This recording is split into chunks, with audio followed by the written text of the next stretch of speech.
As you can see, I'm surrounded by green. Well, I'm not surrounded by green, but we are sponsored by the good people at Wash and Go today. The lovely people at Wash and Go. What I'm on about, good people. And people often say to me, Mark, is it not hard being a Wash and Go ambassador? And I always have to reply to them like this. Being a rocket engineer is hard. Just ask Elon Musk. Being Manchester United manager is hard. Just ask the 4 managers that have taken over since Sir Alex Ferguson. Being an NHS worker, that's hard. Heroes. That is really hard. But being a shampoo ambassador is as easy as taking a bath. It really is. So next time you're having a really hard day, just run a bath, light some candles, put on some relaxing music and lather up with Wash and Go. Classic Wash and Go. You can pick up your bottle at any good retailer or by hitting the link in the description and getting it delivered straight to your door. Thanks very much to Wash and Go for supporting the United Stand. Now let's move on with the show. And remember, Wash and Go, it's invisible. It's invisible. Let's start our time. We will talk about Dean Henderson. Apparently he wants to go. We'll talk about that in a little bit. But the big story is Marcus Rashford. We were actually talking about it just before we went live. And then I said to Paul, let's stop and let's do it on the live show. Because Ralph Rangnick basically said that he's trying hard and training well. So there's no problem with him. But then, I mean, look, last night I thought his performance was poor. I think, and I wanted to ask you about this because, you know, as an ex-player yourself, there's 2 things for me. One, I think he's trying too hard and that's impacting his game. He's not, keep it simple, give and go with that sort of thing.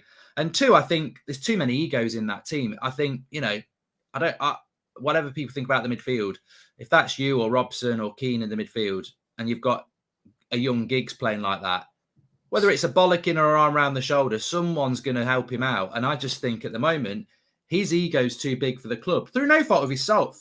He's one of the experienced players. But actually, I just think he needs somebody to get in his ear. What's your thoughts on Rashford at the moment and how would you deal with it? Yeah, I do. I think you actually kind of hit the spot on. I think it's one of those where he's a Manchester boy.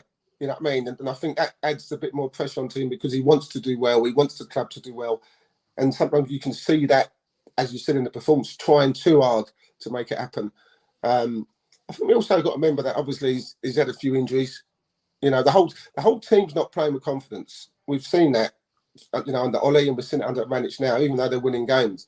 But just if you look at the body language from every individual, you know, they don't seem to be playing with any confidence.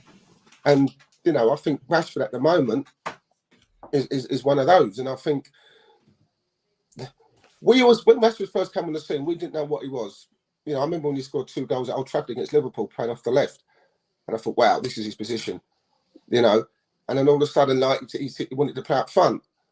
You know, so I think with Rashford, you got to nail him down to a certain position. What is he? Is he playing the left-hand side? Is he a centre forward? Is he a right winger? Or is he a number 10 playing off a Ronaldo or Cavani? No, we're not really nailed it down with Rashford because he's certainly talented and he's certainly one of our better players when he's on song. But even yesterday, when he came off yesterday, he looked like he needed someone to just pull him aside and say, listen, you know, what's wrong? You know, what can I do? You know, he just needs to talk to someone. And he looked quite on his own, didn't he? In the sense that he's achieved so many things off the pitch. He's got a fantastic team around him. They hold him up as this big icon. He's got books, this, that, and the other. But actually, that doesn't match. He therefore, in the dressing room and on the pitch, is clearly seen as a big ego player. And big ego is not necessarily a bad thing, but you know what I mean? Like he's seen as a leader. But actually, when did that happen on the pitch? For me, Marcus Rashford is still a player that really should be learning from people and being led by people.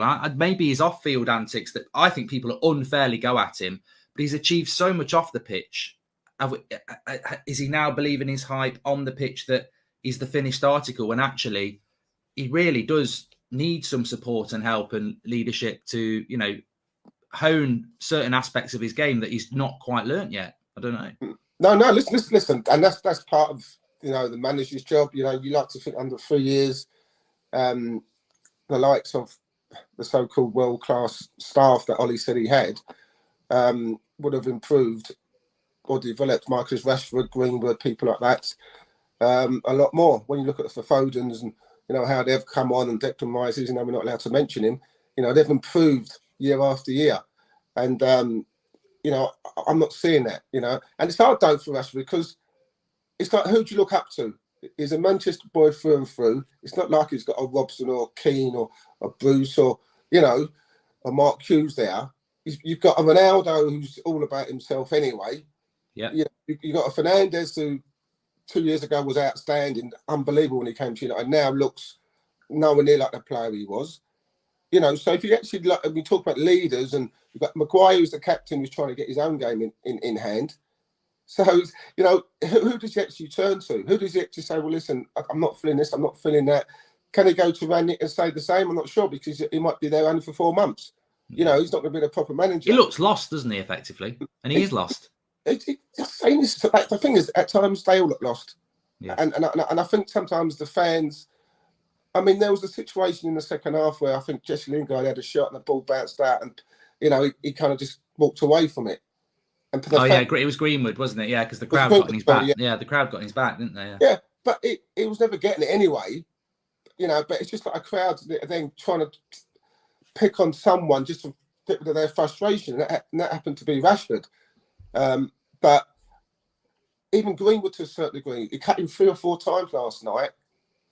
And like, it's normally it whipped one in the bottom end corner. 4 times he cut in, rolled it into the keeper's arms. You know, there's all through the whole team, there's a lack of confidence. You know, and I think sometimes people will look at Rashford and say, well, because of what he's done outside football and the campaigns and all the stuff he's doing, maybe it's weighing him down a lot. You know, I don't think so. I think, listen, the kid's Man Utd through, he loves the club. You know, we might be right, he may be trying too hard, but I think football is his main priority. Football is that what he's all about. But if you're not playing well and your performance ain't great or up to the standards that it should be, the fans will always find something or an excuse to say this is the reason why he's not playing well. You know, and they might use the campaign, they might use, as I say, he's doing all the stuff off the park, maybe his focus is not there. You know, I think if you spoke to Marcus Rashford, he'd tell you something that's completely different. But when you're performing, or when you see a performance like, I mean, I don't think people said he was poor. I don't think he was bad as any of the others. You know what I mean? I think, you know, just at times he got him behind. He made some good forward runs. He's got a lot of pace. You know, I don't think it was the worst player in the park. I just think people will use the excuse of what he's done outside the game if he does put in a bad performance, and that's something he has to take on his shoulder. That's something he has to either speak to someone. Why is his form gone from one of the most exciting players, you know, in the world, you know, playing for his country, to now feeling like that he's all alone? I don't know. You know, I'd like to really speak to him, you know what I mean, and see what's going on, you know, how he's, because when I was that age, I had someone like Brian Robson to turn to. You know, I could sit down with Steve Bruce, you know, saying, listen, Bruce, I'm not playing well. I feel a bit like this. I'm not sure if I'm, you know, good enough for this club, and all these things like that. And they'd give you little wise wisdoms. Don't worry, I've got your back. Don't worry, I support you. And you feel better. You feel 10 foot tall. I'm not sure people saying that to Marcus Rashford. I think the change him so egotistic. And when I mean that, it's all good to have egos. It's good to be arrogant. You know, you've got to be that arrogant and have an ego to play for Man Utd. Fergie called me a big time Charlie. And I said, yeah, of course, I am a big time Charlie. That's why I play for Man Utd. Because you've got to be a big time Charlie. Now, that doesn't make me arrogant or flash, or people would say he's an arrogant person. But when you play for Man Utd, you've got to have that arrogance and egos. But they all have to come together. They all have to come together to make Man Utd the team that they are. I think there's too many fragmentations in the change room. You know, so everyone's looking after themselves. Everyone's playing for themselves. Everyone's worried about 100%. themselves. No one's 100%. worried about the team as a whole and pulling them together to get the performances that we want. And, you know, if that affects young people like Rashford and Greenbridge, which we see it is doing, then there's an issue there. There's a major problem.